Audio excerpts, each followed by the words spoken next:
Srisailam left bank canal ద్వారా శ్రీశైలం జలాశయం నుంచి నీటినంతా కూడా ఎత్తిపోస్తూ ఏదైతే నల్గొండ జిల్లాకు సాగునీరు అందించేటటువంటి లక్ష్యంతో ఈ కెనాల్ను ఏర్పాటు చేసేందుకు గతంలో 2005 సంవత్సరంలో అప్పటి కాంగ్రెస్ ప్రభుత్వం ఈ కెనాల్కు సంబంధించి కూడా పూర్తిగా శంకుస్థాపన చేయడం జరిగింది.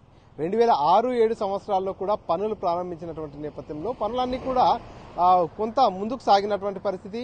ఆ తర్వాత 2009లో వరదలు రావడం కారణంగా కూడా పనులన్నీ నిలిచిపోయాయి. ఆ తర్వాత వచ్చినటువంటి బీఆర్ఎస్ ప్రభుత్వం హయాంలో కూడా పనులు ముందుకు సాగలేదు. కాబట్టి కాంగ్రెస్ ప్రభుత్వం ఇప్పుడు మళ్ళీ పనులకు శ్రీకారం చుట్టిందంటూ కూడా మంత్రులు చెప్పుకొస్తున్నటువంటి పరిస్థితి.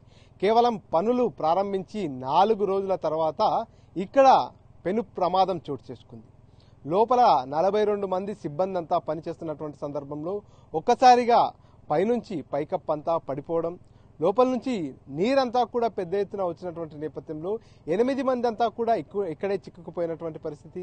ప్రస్తుతం మనం ఏదైతే ఈ టన్నెల్కు సమీపంలో ఉన్నామో ఇక్కడ చూడొచ్చు విజువల్స్ లో కూడా పూర్తిగా ఇదంతా కూడా శ్రీశైలం బ్యాక్ వాటర్.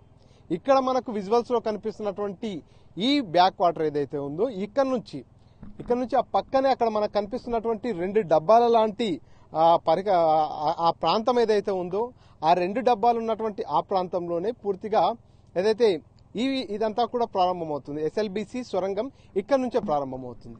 దోమలపెంట పరిధికి వస్తుంది ఇదంతా కూడా. ఈ దోమలపెంట సమీపంలో ఉన్నటువంటి శ్రీశైలం బ్యాక్ వాటర్ కానుకొని ఉన్నటువంటి ఈ పెద్ద కొండ ఏదైతే ఉందో ఈ కొండ దగ్గర పూర్తిగా ఈ ఎస్ఎల్బిసికి సంబంధించినటువంటి సొరంగ మార్గం అనేది ప్రారంభమవుతుంది.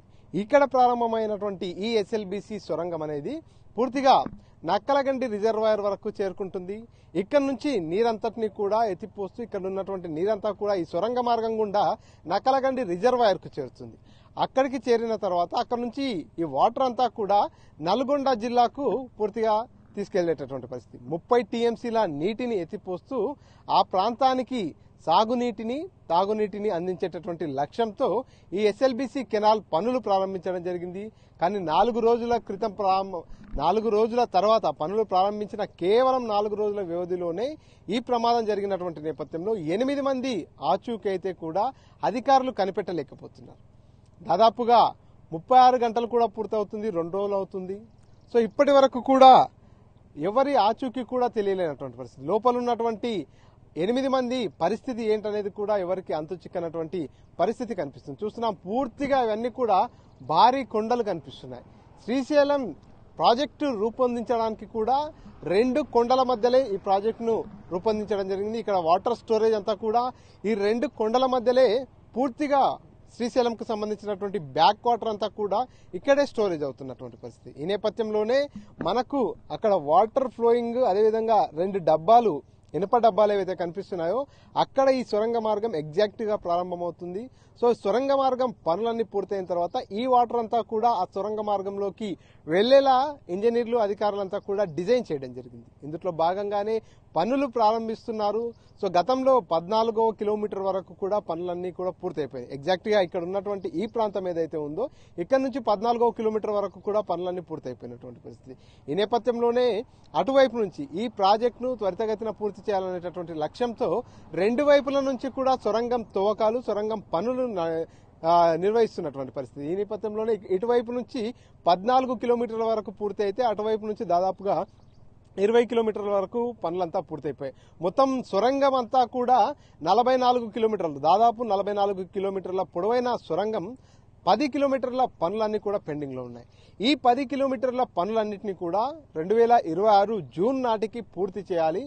అప్పటి వరకు కూడా ఈ ఏదైతే సొరంగ మార్గం ఎస్ఎల్బిసి సొరంగ మార్గం పనులన్నీ పూర్తి చేసి సాగునీటిని అందించేటటువంటి లక్ష్యంతో పూర్తిగా పనులను ఈ నెల 18వ తేదీన ప్రారంభించడం జరిగింది. సో ఈ నేపథ్యంలోనే 8 మంది సిబ్బంది, 2 ఆపరేటర్లు, 2 ఇంజనీర్లు, మిగతా 4 సిబ్బంది కార్మికులు వారంతా కూడా అక్కడ స్ట్రక్ అయిపోయినటువంటి పరిస్థితి. ఒక్కసారి మనం చూడొచ్చు విజువల్స్ లో ఇక్కడ స్టార్టింగ్ పాయింట్ దగ్గరే దాదాపుగా ఈ కొండ ఎంత పెద్దదిగా ఉందో కూడా అంచనా చేసుకోవచ్చు. ఆ తర్వాత 14వ కిలోమీటర్ ఎగ్జాక్ట్ గా 14వ కిలోమీటర్ దగ్గర ప్రమాదం జరిగినటువంటి ఆ సందర్భంలో అక్కడ పూర్తిగా కార్మికులంతా కూడా చిక్కుకుపోయారు. ఆపరేటర్లు, ఇంజనీర్లు, కార్మికులంతా కూడా చిక్కుకుపోయిన నేపథ్యంలో వారిని బయటికి తీసుకొచ్చేందుకు పూర్తిగా NDRF, SDRF, army, navy, rescue teams వీరంతా కూడా నిరంతరం శ్రమిస్తున్నటువంటి పరిస్థితి.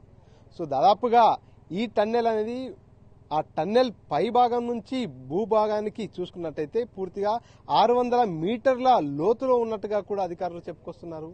ఒకవేళ వారిని బయటికి తీసేందుకు కానీ వారి ఆచూకీ కనుక్కునేందుకు పైనుంచి సమాంతరంగా గోతి తీయాలంటే కూడా అది చాలా ఇబ్బందితో కూడుకున్నటువంటి పరిస్థితి అంటూ కూడా ఇక్కడ ఉన్నటువంటి ఇంజనీర్లు కూడా వారంతా చెప్పుకొస్తున్నటువంటి పరిస్థితి. ఈ నేపథ్యంలోనే పూర్తిగా ఒకే ఒక్క మార్గం, సొరంగ మార్గం గుండా లోనికి వెళ్ళాలి. లోపల ఉన్నటువంటి ఆ నీటినంతా కూడా బయటికి ఎత్తిపోయాలి. ప్రస్తుతం లోపల ఉన్నటువంటి నీటినంతా కూడా బయటికి ఎత్తిపోసేటటువంటి పని జరుగుతుంది. అందులో భాగంగానే మనకు అక్కడ ఆ నీరంతా కూడా బయటకు వచ్చేటటువంటి దృశ్యాలు కూడా కనిపిస్తున్నాయి.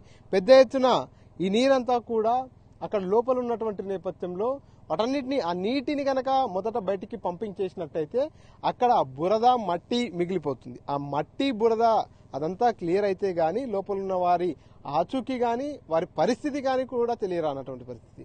నిన్న స్వయంగా మంత్రి జూపల్లి కృష్ణారావు టన్నెల్ లోపలికి వెళ్లారు.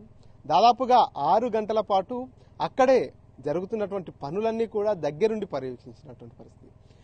చిక్కుకుపోయినటువంటి 8 మందిని ఎన్నిసార్లు పిలిచినా కూడా వారి నుంచి కనీసం స్పందన కూడా రాలేదంటూ కూడా మంత్రి జూపల్లి కృష్ణారావు కావచ్చు, లోపలికి వెళ్ళినటువంటి రెస్క్యూ సిబ్బంది అంతా చెప్పుకొస్తున్నటువంటి పరిస్థితి. ఈ నేపథ్యంలోనే లోపల అంతగా ఆశాజనకంగా లేదు అంటూ మంత్రి జూపల్లి కృష్ణారావు స్టేట్మెంట్ ఇచ్చారు. 6 గంటల పాటు లోపల ఉన్నటువంటి ఆయన పరిస్థితిని అంతా చూసిన తర్వాత ఆ స్టేట్మెంట్ ఇచ్చారు. చివరి ప్రయత్నం చేస్తున్నాం, తప్పనిసరిగా వారి ఆచూకీని గుర్తిస్తామంటూ కూడా మంత్రి చెప్పినటువంటి పరిస్థితి. ఈ నేపథ్యంలోనే కంటిన్యూస్ గా ఒక టీం తర్వాత ఒక టీం లోపలికి వెళ్తుంది. సొరంగ మార్గంలో జరుగుతున్నటువంటి పనులు పూర్తిగా అక్కడ వారందరినీ కూడా బయటికి తీసుకొచ్చేందుకు నిరంతరంగా వారంతా కూడా శ్రమిస్తున్నటువంటి పరిస్థితి. సో ఇది ఇక్కడ latest update. Camera person nursing రెడ్డితో మణికంఠ, RTV, SLBC టన్నెల్ నుంచి. మరిన్ని వీడియోస్ కోసం ఛానల్ ని సబ్స్క్రైబ్ చేయండి. లేటెస్ట్ అప్డేట్స్ కోసం వాట్సాప్ ఛానల్ ని ఫాలో అవ్వండి. ఆ లింక్ డిస్క్రిప్షన్ లో ఉంది.